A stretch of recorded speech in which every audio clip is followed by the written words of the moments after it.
I'll tell you what, it's amazing going through that and seeing that footage, but when I was and I am very privileged, I get to induct our present players, our staff, and the parents of our new recruits into the football club. And when I do, first thing I say to them is, congratulations, you've just been drafted to the most successful football club in Australia. And I say, let me stay in here, and I'll start with the grandstand we're actually standing in, the Bob Quinn stand. And I start telling stories about your father. Now, when I met him, and what a pleasure it was, the stories that he shared with me on that couch at your sister's house that day, which I think I stayed there probably 8 hours.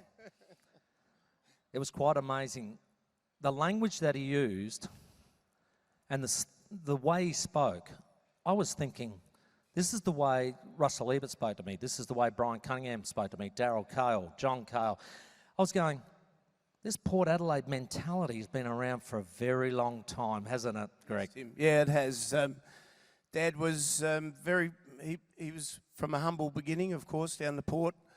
Wharfie's son, a Wharfie himself, and then graduated to be a publican. So, but he was always really well spoken, and his belief in speaking to people and treating people the way that he wanted to be treated was very prominent in his life, and he made sure that he thrashed that into both Robert and myself to make sure you talk to people properly. And you do. Yeah.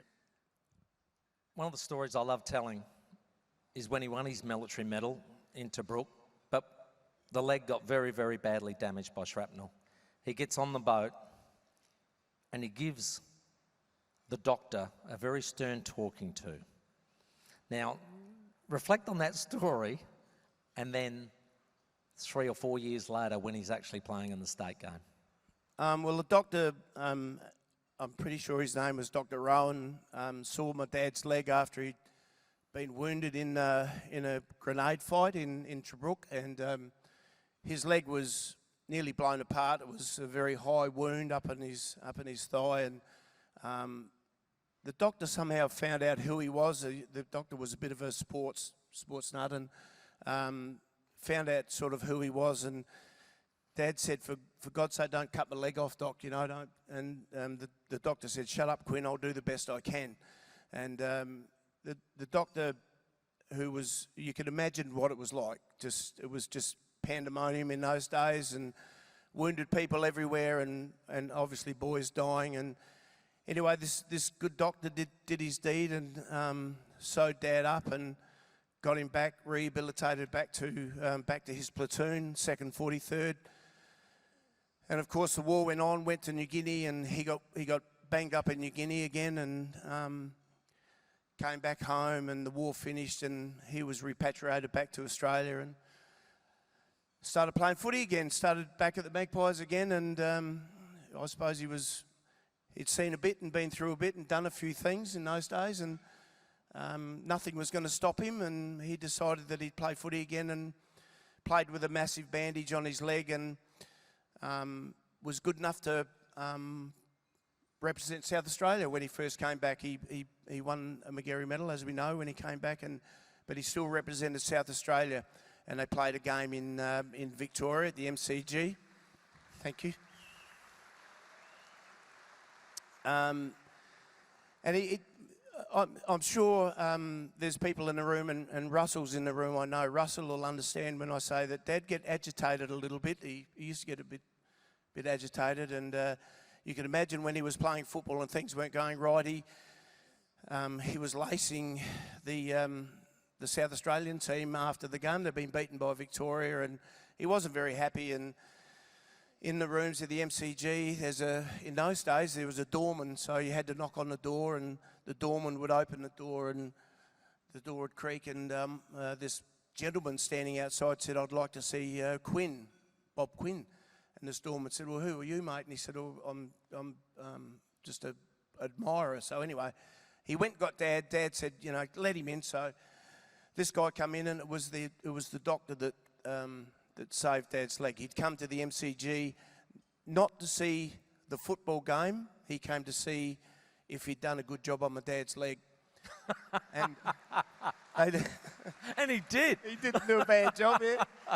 They let him in the room, and the doctor walked past everyone and got Dad. He said, "Quinn, get up on the table. I want to have a look at my work." And he inspected his leg, and he was satisfied. And I think they might have had a beer or two together. And that was Dr. Rowan. It was just a wonderful story. And you know, he saved my dad's not only his life, but he saved his leg.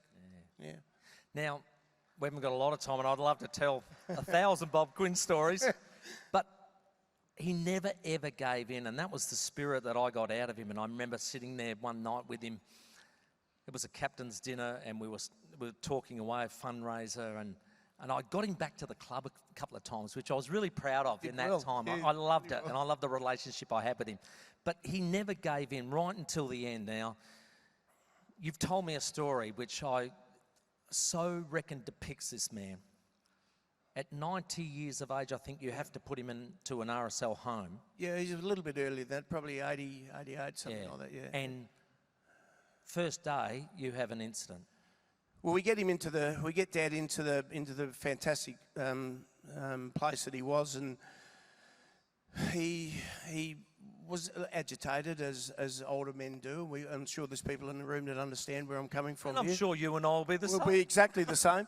And anyway, we left him, and things settled down, and no worries. So both my sisters, Margaret and Pam and Robert, we leave, and blow me down a bit later on in the day. We get this call: your father's gone. I said, what are you talking about? What he's done is he's determined, all right. He's 88 or whatever he was, and he's climbed the fence and got out.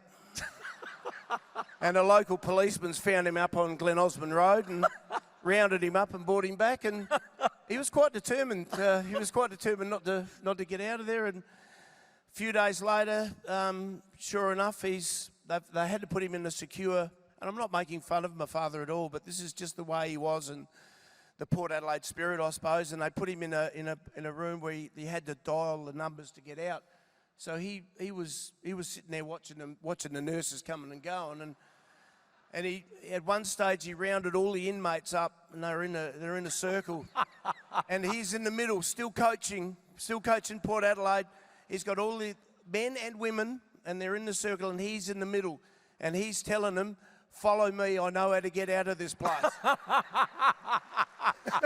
Now that's not Port Adelaide spirit. I'll go eat. That's determination for you.